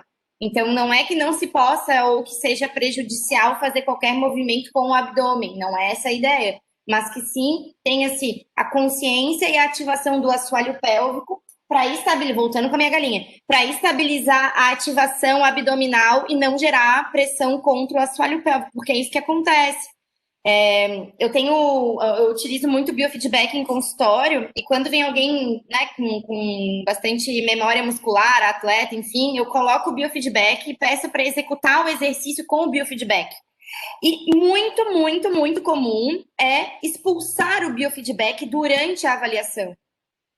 Exatamente porque a pressão é tão alta que faz com que seja expulso. Ainda não temos prolapso, ainda não temos uma lesão visível, mas a variação pressórica é essa, é de saída, né? Então, o ideal é que se tenha força e condicionamento também no assoalho pélvico para estabilizar as pressões intraabdominais.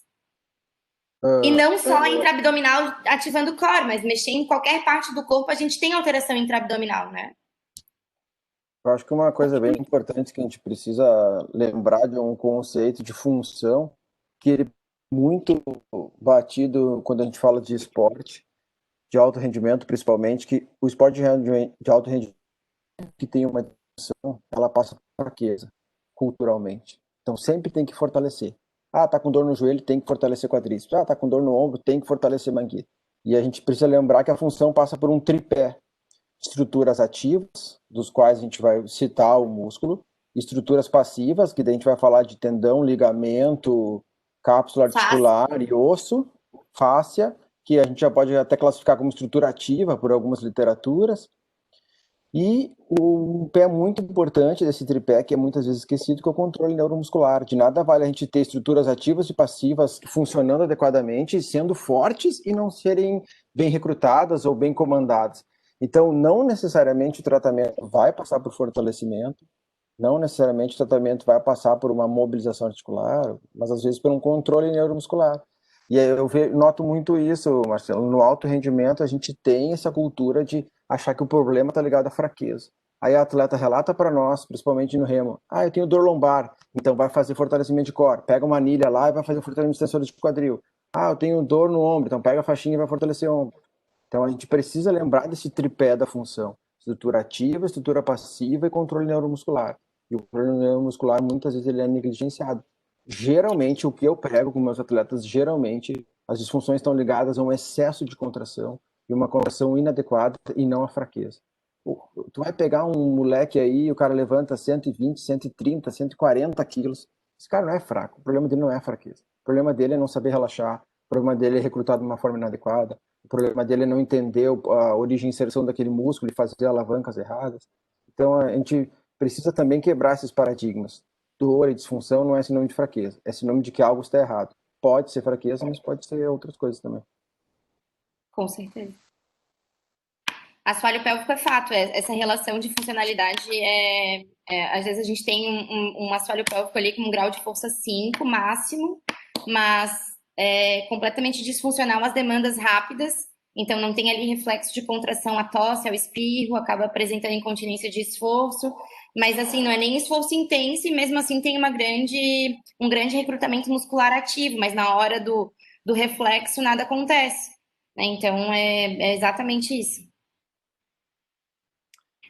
Show. Bom, pessoal, a gente já está chegando em quase 2 horas aqui. O previsto era 1 hora. Mas a discussão realmente é muito boa e ter vocês experientes, conhecedores de tanta coisa profunda nessa área, acho que é enriquecedor. Assim, eu nunca vi nada como isso no remo e eu gostaria de convidar vocês para que a gente possa fazer mais vezes e também que a gente siga debatendo, que vocês sigam debatendo entre vocês também, né, profissionais da área, extremamente interessados, para que vocês possam influenciar outros fisioterapeutas e que vocês possam também influenciar e levar esse conhecimento de vocês para os outros clubes que não possuem profissionais da área de vocês, e aí sim a gente conseguir ter uma abrangência grande e conseguir influenciar por completo a nossa modalidade. Então, última rodada aí, mas a gente completar as 2 horas. Quem quiser comentar mais alguma coisa, senão eu encerro aí para vocês não ficarem a noite inteira. E, enfim, o que vocês quiserem entrar, último ponto, quem quiser levantar aí. Eu queria agradecer aí a oportunidade aí, a reunião foi muito boa. Eu acho interessante depois a gente trocar os contatos aí, entendeu, Marcelo? De repente, você passar o contato de todo mundo, a gente criar até um grupo entre a gente aqui e debater, porque vai surgir dúvidas, né? Vai surgir. E eu acho que essa troca é fundamental. Tá um prazer aí, quem o Tarcísio já conhecia, os outros não, então é um prazer. Eu espero, se precisar de ajuda aí, pode contar comigo também. Tá bom? Um abraço aí a todos. Marcelo, também queria agradecer o teu convite de todo mundo aí.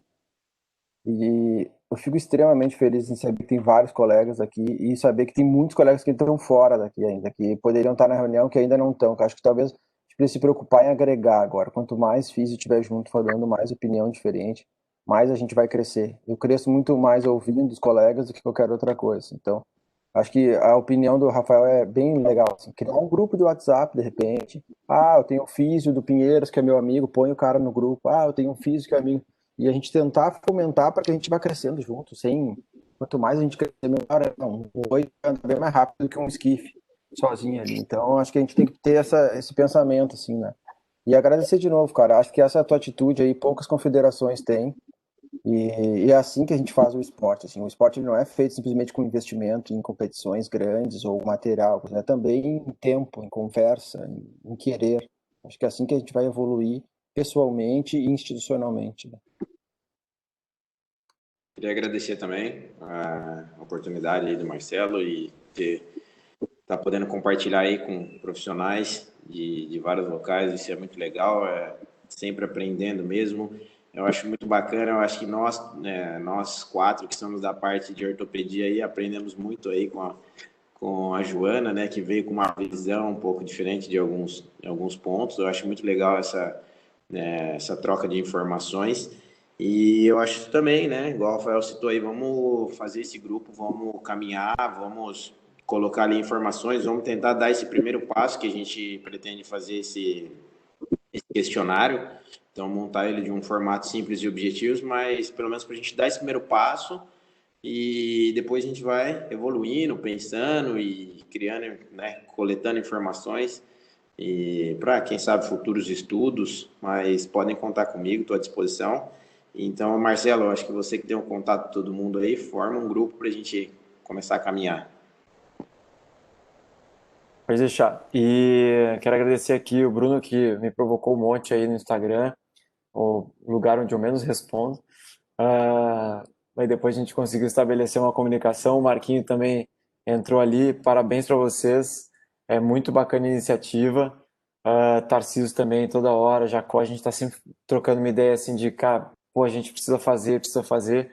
E acho que chegou o momento aí de vamos agregar, fazer esse grupo, discutir, agregar mais pessoas, começar a descobrir, pô, legal, aquela pessoa também contribui, ou tem um físio num clube, que contribui voluntariamente num clube menor, que tem uma estrutura menor, então esse ali a gente precisa dar mais atenção ainda, e assim a gente consegue reforçar todo o nosso esporte, né, de uma maneira bacana, realmente ser construtivo e realmente ser esporte. Esporte é isso, esporte é a gente fazer as coisas junto.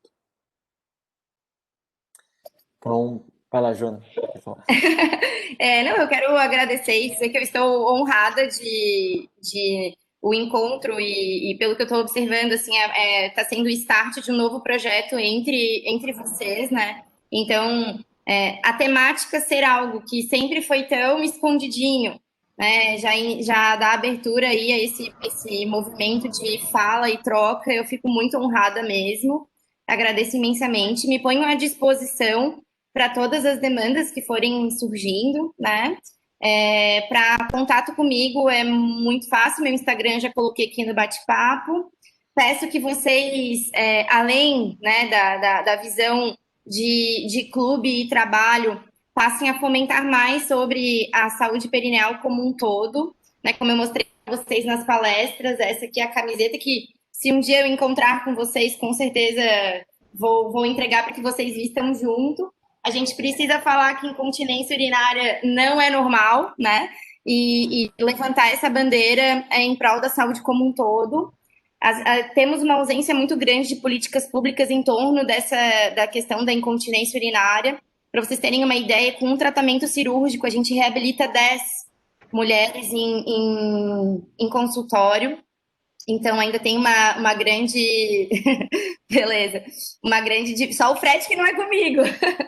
Mas uma grande divergência aí de conduta em torno, né? Mesmo sendo padrão ouro de reabilitação e todas as instituições internacionais levantarem a fisioterapia como um padrão ouro de conduta, a gente ainda tem grande divergência. Mas, enfim, fico à disposição de vocês. Muito obrigada pela oportunidade e tenho certeza que várias sementes foram plantadas nesses 2 encontros. Vou aproveitar então também agradecer o convite. Nem sabia que estava previsto para 1 hora, acho que o papo foi tão agradável e que a gente, se deixasse aí, Marcelo, a gente ia estender, porque é uma troca de conhecimento aí com os demais colegas aí que tem já uma experiência também de longa data aí. A gente sempre aprende, né? A gente sempre aprende ouvindo uma colocação diferente, um jeito diferente, nos gera também provocações, isso que tu fez a todo momento com a gente, porque também, talvez no nosso cotidiano a gente executa muito e a gente para muito pouco para refletir, né? Peraí, o que dá para implementar, o que dá para fazer diferente? E essa provocação que tu faz aí, parabéns pela iniciativa. Acho que a ideia aí do Rafael de criar o grupo, acho que é extremamente válida. Nos adicione aí, por favor. E obrigado pela tarde aí, foi um bate-papo aí muito agradável. Aprendi um monte com vocês aí. Valeu pela oportunidade. Joana, parabéns pela palestra. Tá? Eu tenho reitero de novo, ontem eu pedi o Wagner ainda uma possibilidade, veio uma colega minha que é da área, né, que é professora da área da gineco, viu, ela já te segue na rede social, ficou encantada também com a tua palestra, acho que agregou um monte, né, Que legal. Isso mostra, né, as diversas competências que a gente tem nas diversas áreas de atuação. Foi muito produtivo. Então, e parabéns pela ideia do grupo. Eu queria agradecer a todos, né? Como eu, assim, fui recém-formado e assim, é bem importante eu ouvir pessoas, assim, da área que já tem bastante tempo e pessoas, assim, como vocês, assim, bem, muito experientes. E eu tenho palavras para agradecer essa oportunidade. Então, obrigado a Marcelo e obrigado a todos que passaram um pouco da sua sabedoria, assim, para todos, né? Acabou caindo para todo lado. Obrigado. Show, beleza. Então tá, pessoal. Encerro aqui. Muito obrigado aí, vocês todos. Obrigado a quem estava junto aqui acompanhando. Foi muito rico, foi muito bacana. Acho que foi uma das discussões mais legais aí que a gente já promoveu, já participou. E acho que vai ser mais legal ainda o momento que a gente conseguir trazer outras áreas e fazer uma mega reunião multidisciplinar. E aí sim vai ser loucura, a gente vai poder falar por várias horas. Tá bom? Então tá. Minha filha já está me cobrando aqui aniversário dela hoje, então estou no tempo certo. Valeu então, pessoal. Obrigado para todo mundo. Boa noite aí. Boa noite a todos. Vou criar um Abraço. grupo, a gente se fala lá, tá bom? Valeu, Tchau. obrigadão. Tchau, tchau. Tchau. Valeu.